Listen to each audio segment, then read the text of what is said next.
오늘 사도행전 9장의 말씀을 같이 한번 보겠습니다. 사도행전 9장입니다.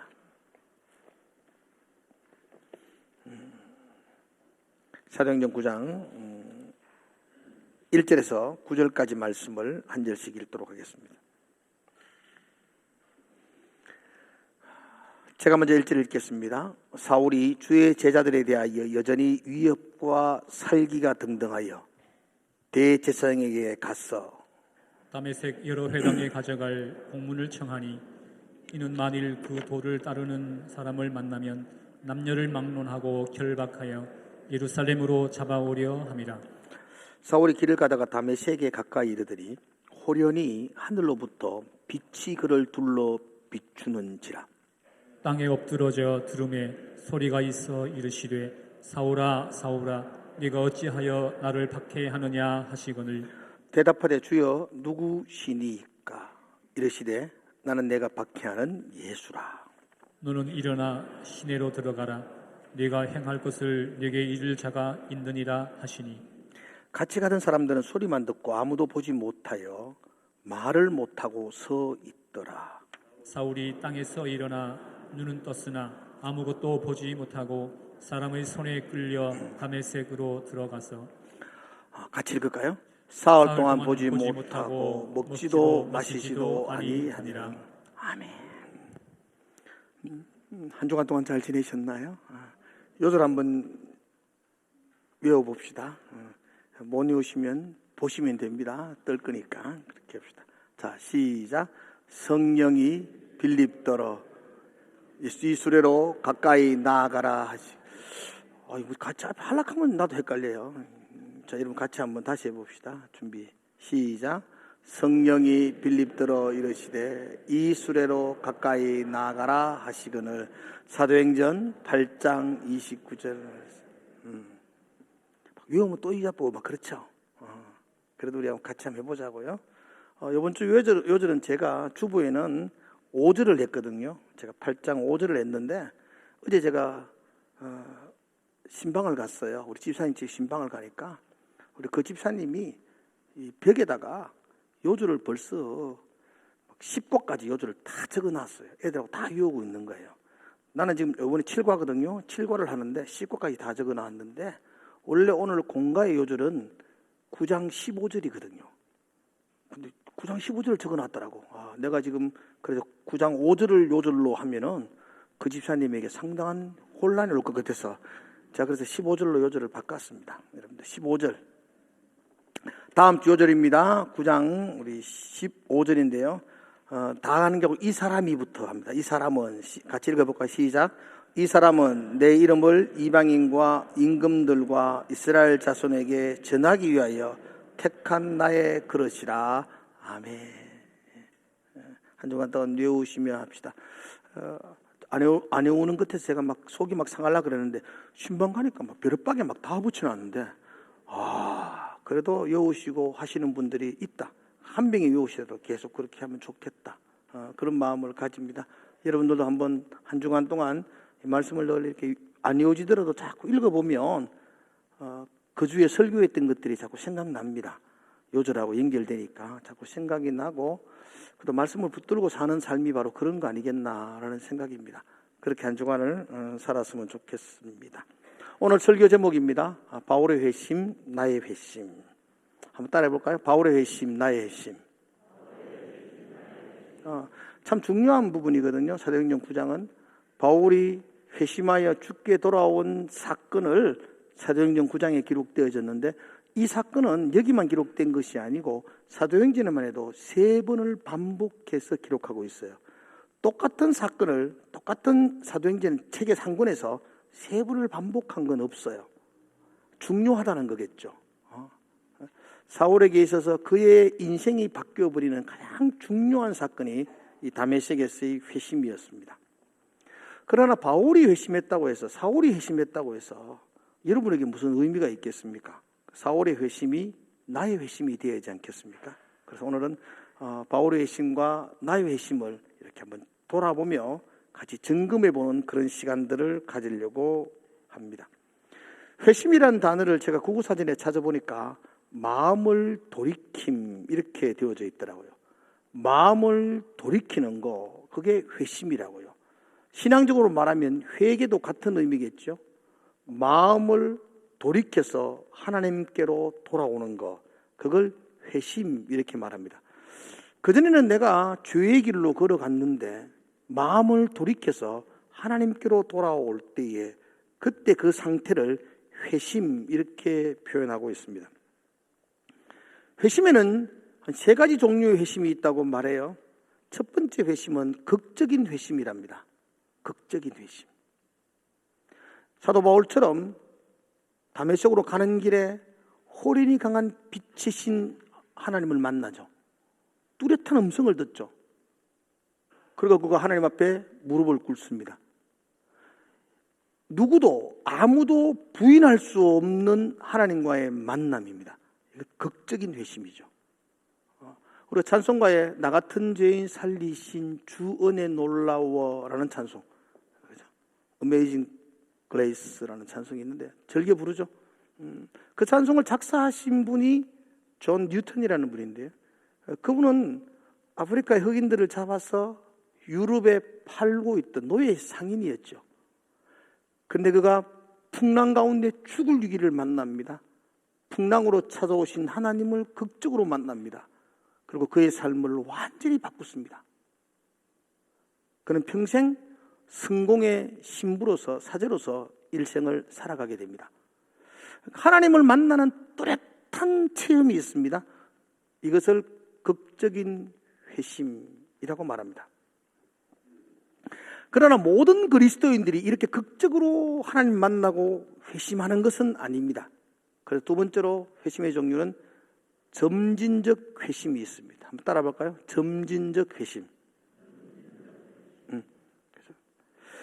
점진적 회심이란 말은 내가 언제 어떻게 하나님을 만났는지에 대한 뚜렷한 체험은 없습니다.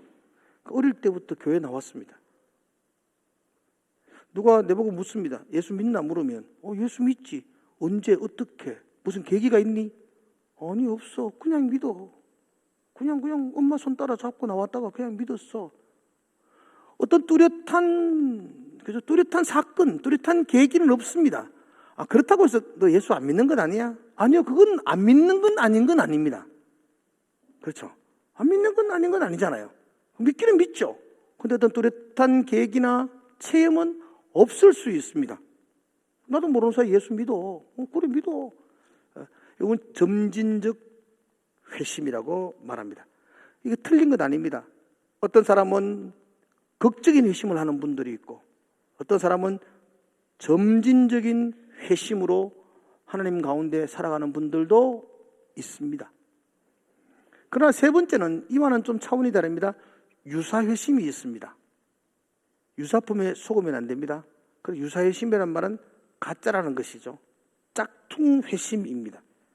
자기는 회심했다고 이야기합니다. 내가 보기에도 회심한 것 같습니다. 그런데 실제로는 유사회심입니다. 가짜입니다. 예수님을 팔아버렸던 가룟 유다, 회심한 것 같았습니다. 예수님을 따라다녔습니다.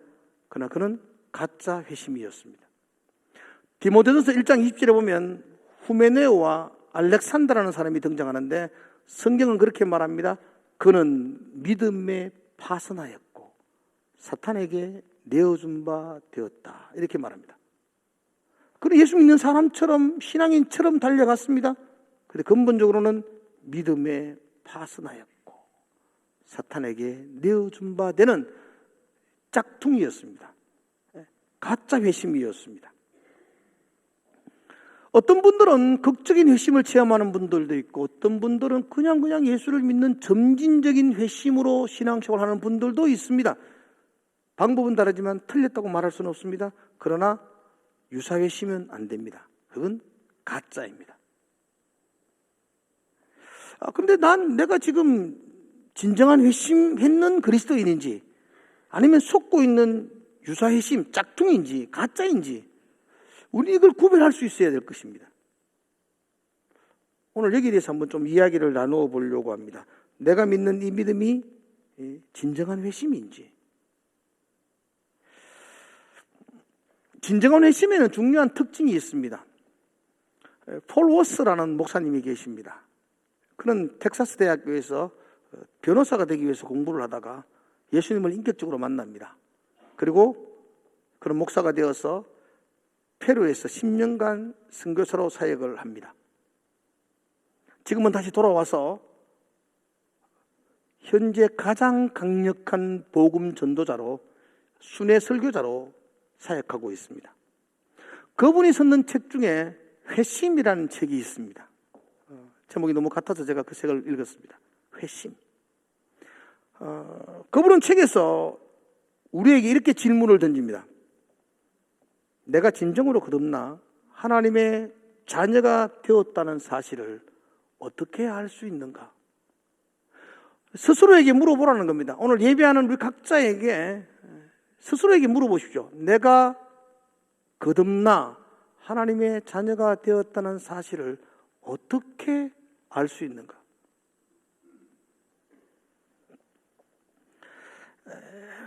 폴 워스는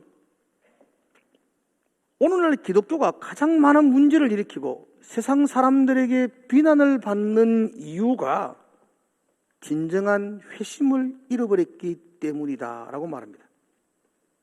교회가 영향력을 끼치지 못하고 사람들에게 비난을 듣는 가장 본질적인 이유가 오늘날 교회 안에 회심을 잃어버린 성도들이 많기 때문이다.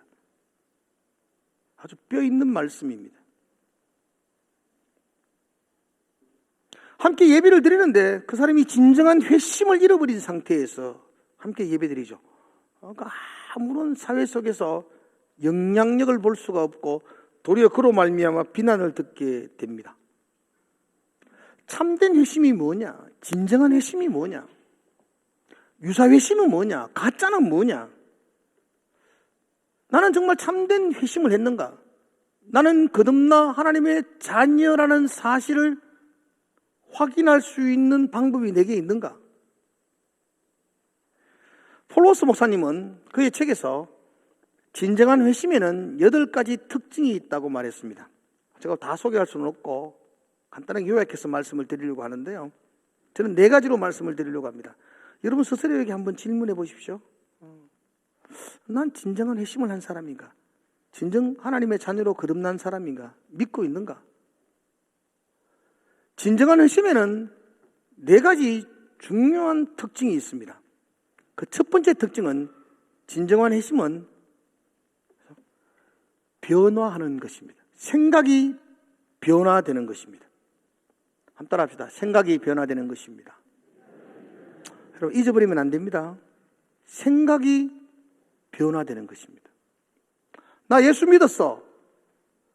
나 회심했어. 그러면 그동안에 내가 옳다고 생각했던 건, 그동안에 내가 추구했던 가치관, 내 삶의 목표, 그 생각이 바뀌는 것입니다.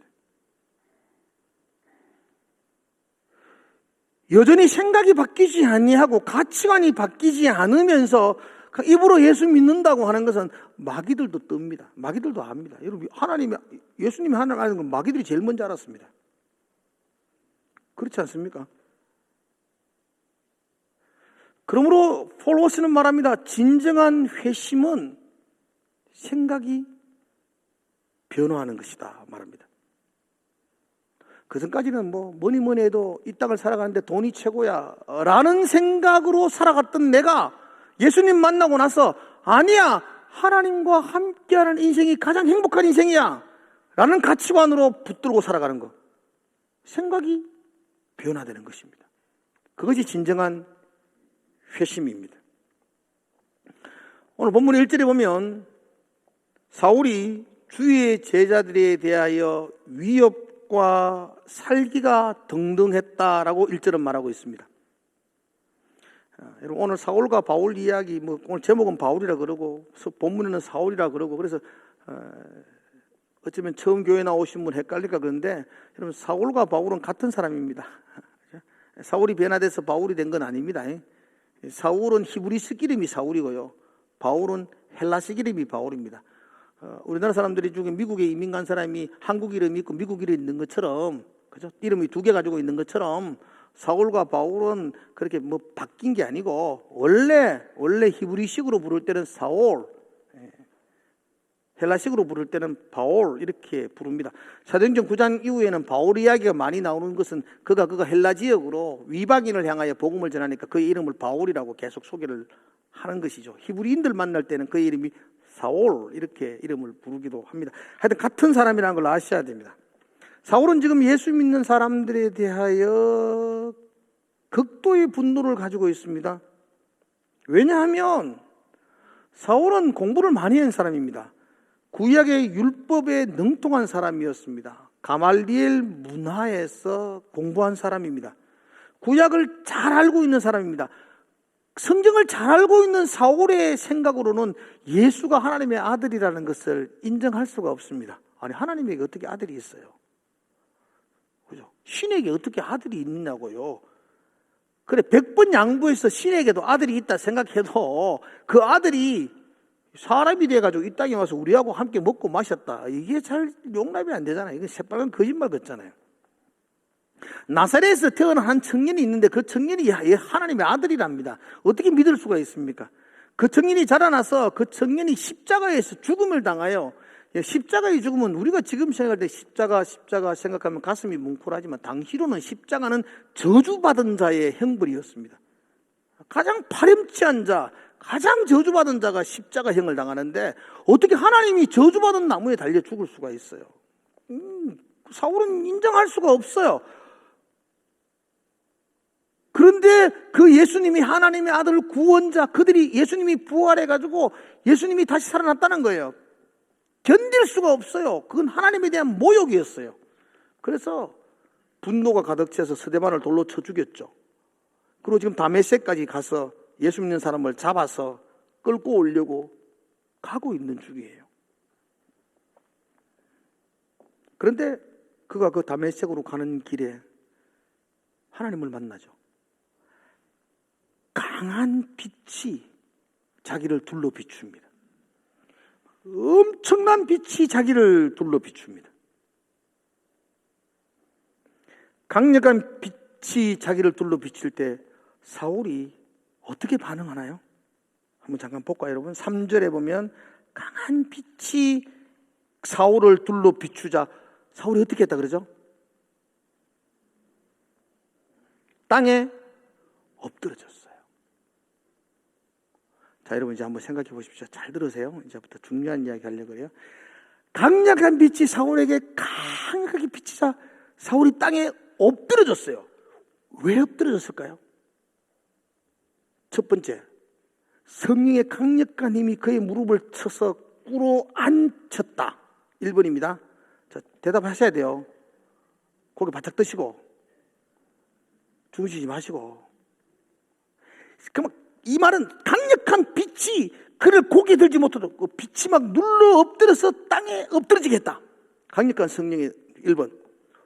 두 번째, 강력한 빛이 비치니까 깜짝 놀라가지고 뒤로 자빠지는 것처럼 땅에 푹 꼬꾸라졌다. 2번. 3번. 강력한 빛이 비치자 사울이 그 땅에 경배함이 머리를 숙였다. 와, 대감마님 행차할 때 행차시다 이래 보니까 이렇게 다 굽히는 것처럼 그렇게 그가 굽혔다. 1, 2, 3. 아멘 대답해. 1번 아멘, 2번 아멘, 3번 아멘. 유사회심이 많다니까요. 네 약하든 말든 나는 지금 깊은 공상에 빠져간다. 그런데 우리나라 성경으로 보면 잘 몰라요. 미안해요. 잘 모르겠는데요. 헬라 성경으로 보면은 바로 보여요.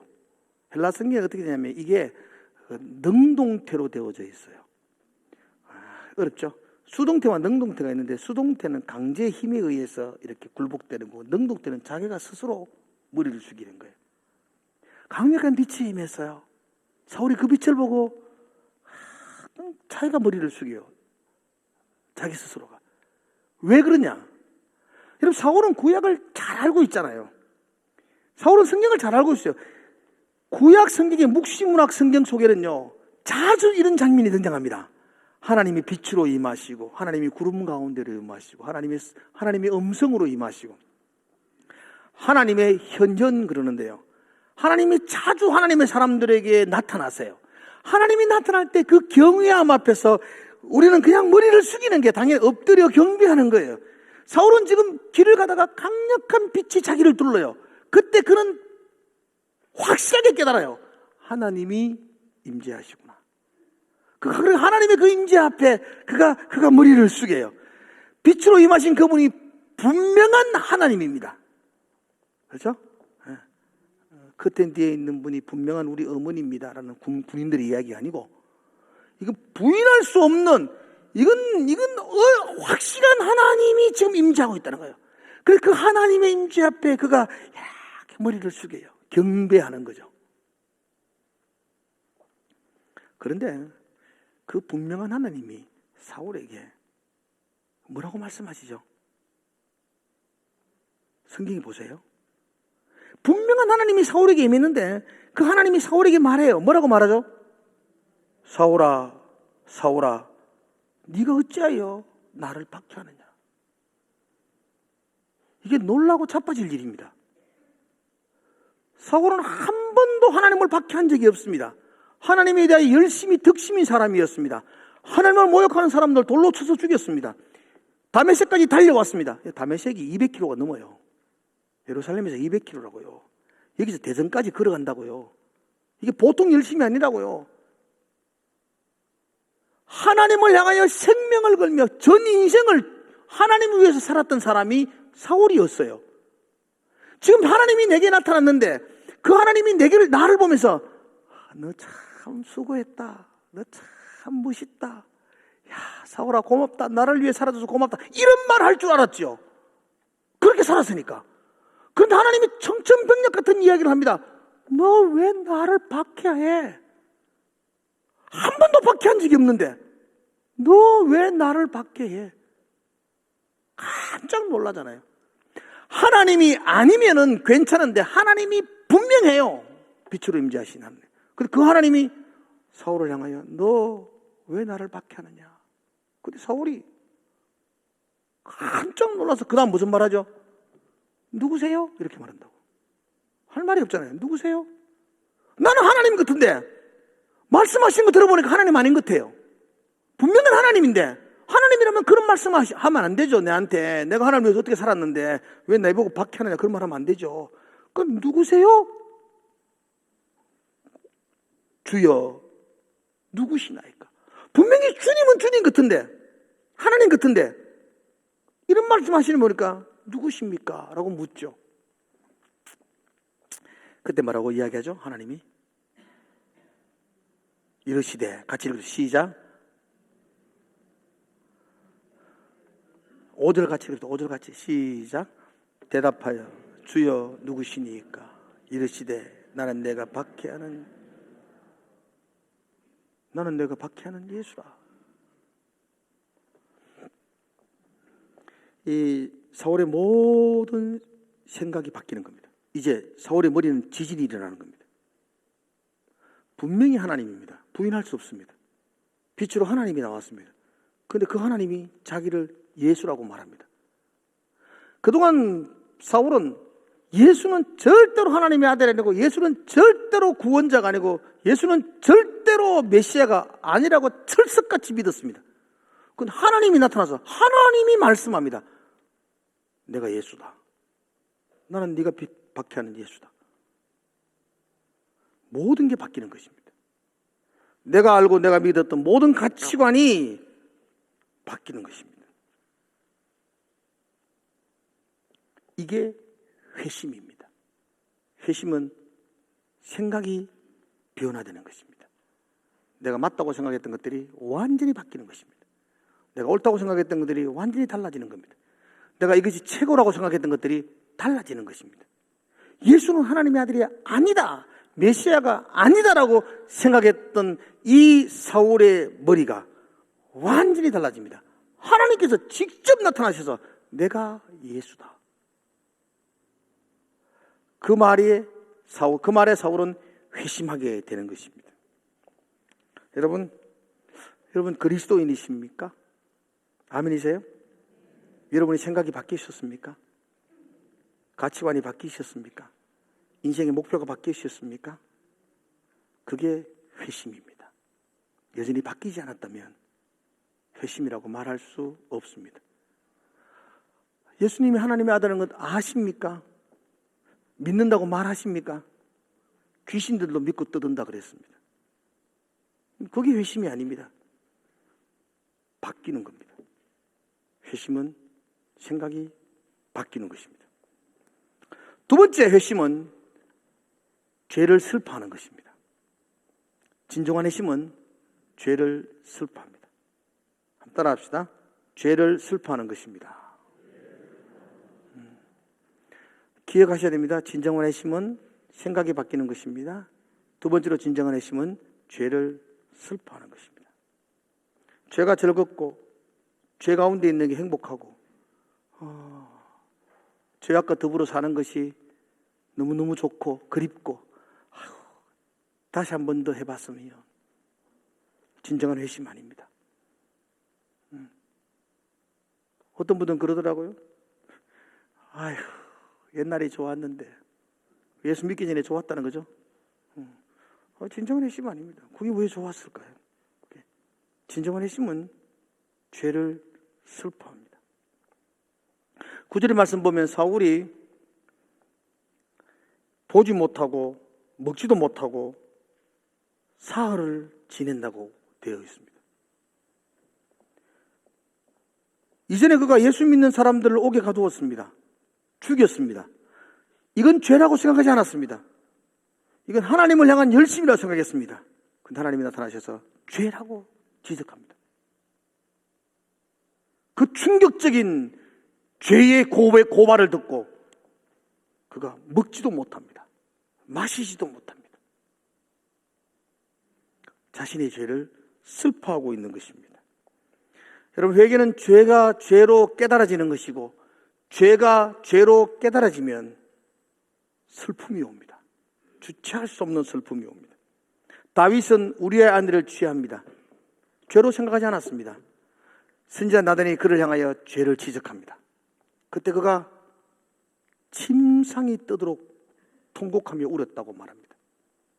그가 덮었던 요를 다 적셨다고 말합니다.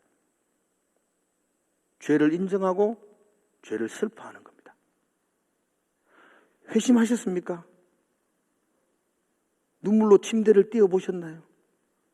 침대는 못 띄워도 자부동이라도 한번 떼어보셨나요? 나 회심했는데 손수건도 한번 못 적셔봤다. 다시 생각해 봐야 되는 거 아닙니까? 죄를 슬퍼하는 것. 그게 회심입니다. 죄가 즐겁고 예수님 믿기 위해서 예수님 손에 붙잡힌 게 감옥에 끌려간 것처럼 내가 이제 하고 싶은 건 아무것도 못하고 이제 주님 끌려가 코끼리가 돌아다녀야 된다. 예수님 안에 있는 게 그게 괴로움이라면 회심 아닙니다. 진정한 회심은 죄가 슬프고 주님과 함께하는 게 기쁨인 것. 그게 진정한 회심입니다. 난 여러분들이 이렇게 예배하는 것이고 하나님과 동행하는 것이고 또 성경을 외우는 것이 여러분들의 삶 속에 기쁨이 되기를 주의 이름으로 축복을 드립니다. 진정한 회심의 특징입니다. 이 명명절 저희 가정들이 모여서 예배를 드립니다. 저희들은 추석과 구정이 되면 온 가족들이 다 모입니다. 한 20명 정도 이렇게 모입니다. 모이면 예배를 드립니다. 내가 목사기 때문에 제가 설교하고 예배를 끝내고 그래도 되는데 우리는 그렇게 하지 않습니다. 저는 간단하게 그냥 이야기하고 한 사람 한 사람이 지난 1년 동안 살아왔던 삶을 이야기하고 또 기도 제목들도 이야기하고 그래서 우리 자녀들이 다 자기 고백을 다 하는 나눔을 가집니다. 그래 하면 한 2시간 걸립니다. 예배 시간이. 같이 계속 이야기하고 그게 우리에게는 가장 큰 기쁨이고 가족의 즐거움입니다. 그렇죠. 아이들은 미칠 지경인지 몰라도 우리는 가장 기쁨입니다. 조카들이 있습니다. 이번에 이게 고백했던 고백 중에 우리 조카의 고백이 오랫동안 머리에 남아서 제가 여러분 소개해 드리려고 합니다. 우리 예람이 고백했지. 우리 동생 둘째 딸인데요. 예람이는 집에 고등학교에 있다가 이제 대학교를 오면서 삼주 아파트로 오게 되었어요. 이제 학교 근처로 오게 되었으니까. 그러니까 부모 곁을 떠나게 되었으니까 자유를 누리기도 하고 신앙에도 좀 자유를 누리죠. 우리 교회에 왔어요. 그때 3년 전인가 4년 전인가 대학에 들어가면서도 우리 교회에 왔어요. 와도 아무도 몰라요. 뒷자리에 앉아 있다가 총알처럼 뛰어가고 그랬어요. 그러니까 큰아빠가 있으니까 예배는 와야 되고 그렇게 뒤에 왔다가 가고 그렇게 했었어요. 그런데 올해 1월 달부터 주아버지가 여기 지휘자로 왔어요. 주아빠가 여기 지휘자로 오게 된 가장 근본적인 것도 딸의 신앙을 돌아보기 위해서 그렇게 왔었죠. 그러니까 이제 우리 예람이가 이제 코가 끼었어요. 그래서 이제 성가대도 해요. 지금 얼마나 열심히 하는지 몰라요. 성가대도 열심히 하고 그렇게 해요. 그때 우리 2월 달이니까 명절날 이렇게 나누면서 우리 예람이가 그런 이야기 했어요. 자신의 신앙의 로망은 예수님의 십자가 옆에 있는 한편 강도라고. 마음대로 살다가 마지막 순간에 아멘하고 천국 가는 거. 여러분 중에도 그런 로망을 가진 사람 있죠? 평생 내 마음대로 살다가 십자가 밑에서 5초 만에 아멘 그러고 천국 가는 거. 자신은 그게 신앙의 로망이었는데 아버지가 여기 오는 바람에 이제 고생하게 되었다고.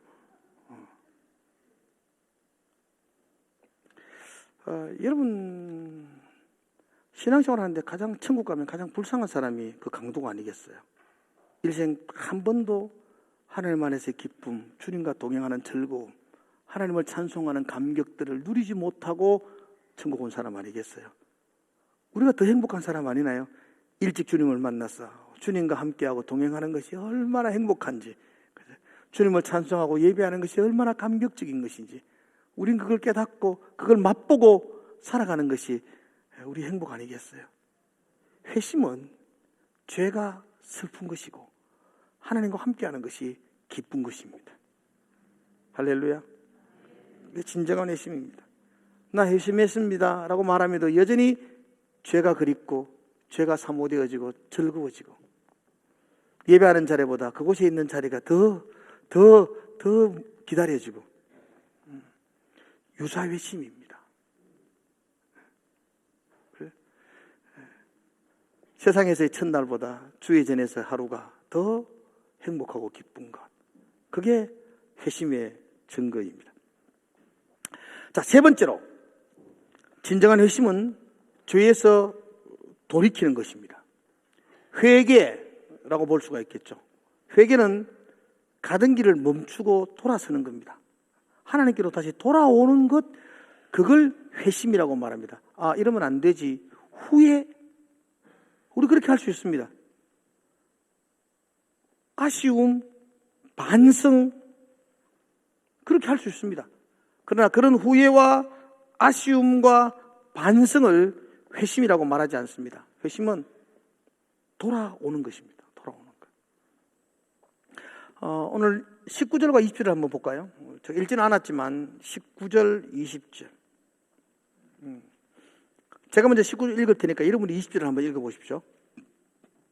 사울이 다메섹에 있는 제자들과 함께 며칠 있을새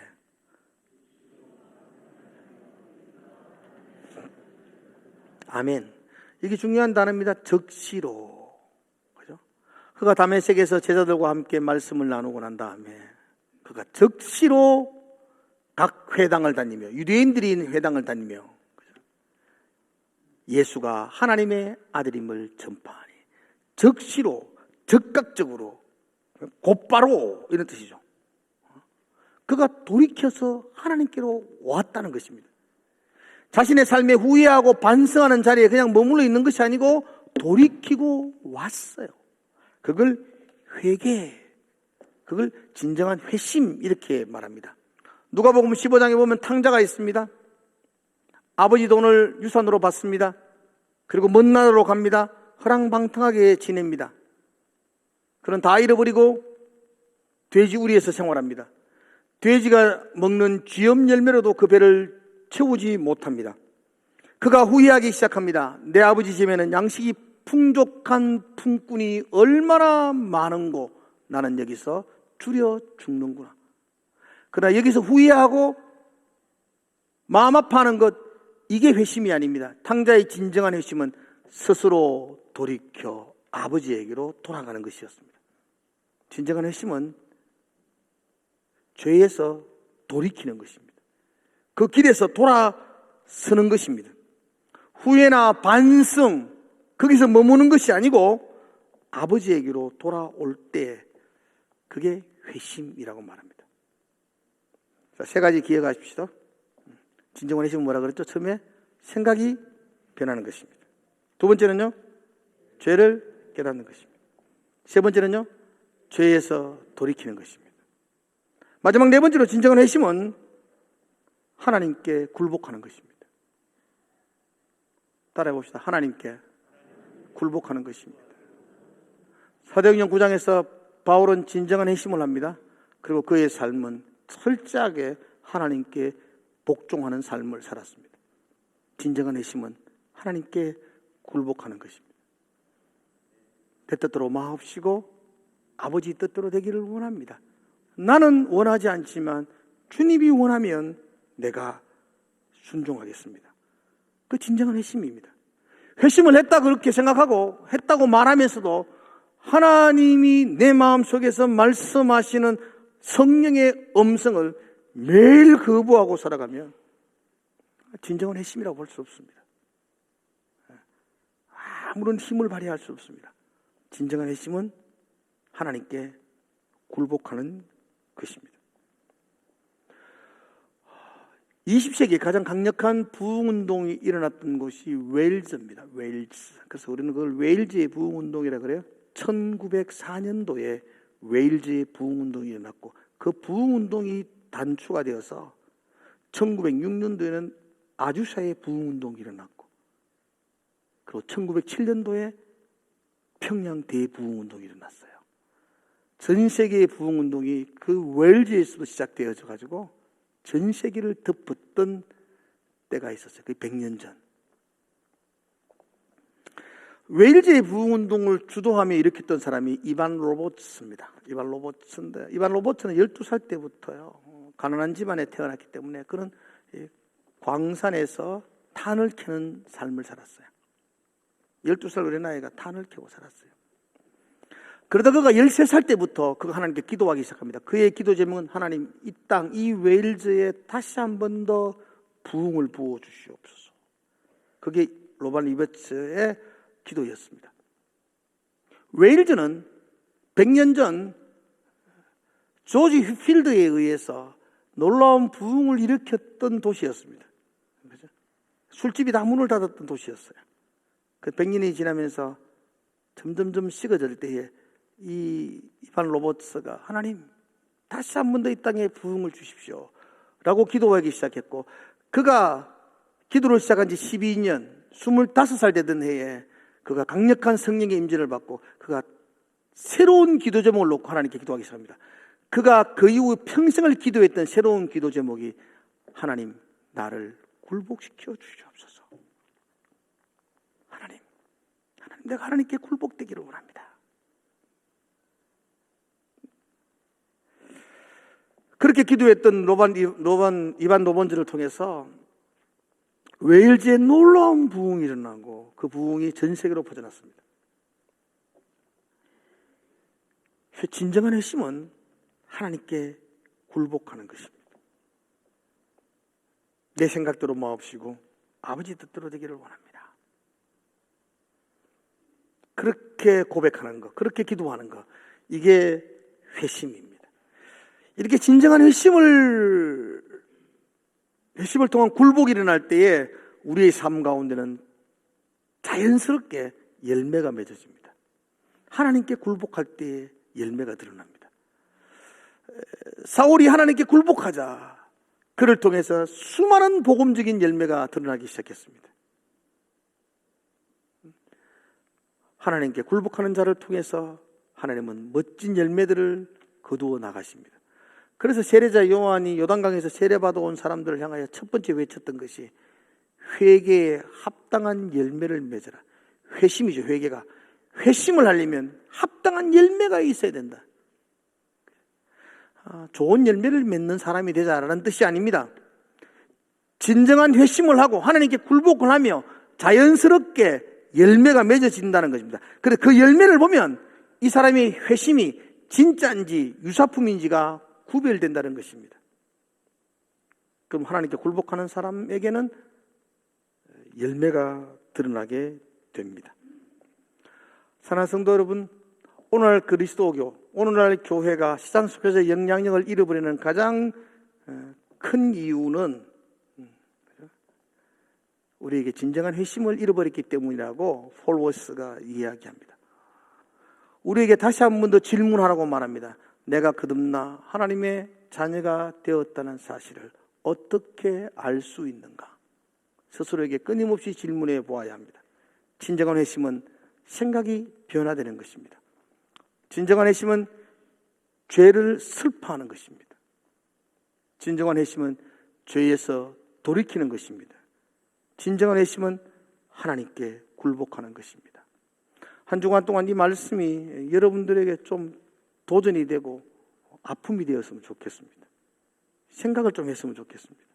내가 진정으로 내 가치관이 변화되어졌는지, 내가 진정으로 죄를 슬퍼하는지, 내가 죄에서 돌이켰는지, 내가 하나님께 굴복하며 살아가고 있는지. 진정한 회심을 회복할 때에 힘 있는 그리스도인을 회복할 수가 있습니다.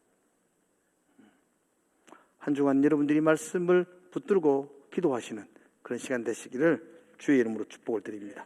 기도하겠습니다. 하나님 아버지, 진정한 회심이 내 속에서 확인되어지게 하시고 그 확인된 그 힘이 세상을 바꾸는 능력이 되게 하여 주시옵소서. 듣고 있고 지나가는 시간이 아니라 생각나게 하시고 계속 찌르게 하시고 그래서 붙들고 기도할 수 있는 그런 한 주간이 되게 하여 주시옵소서. 예수님 이름으로 기도드리옵나이다.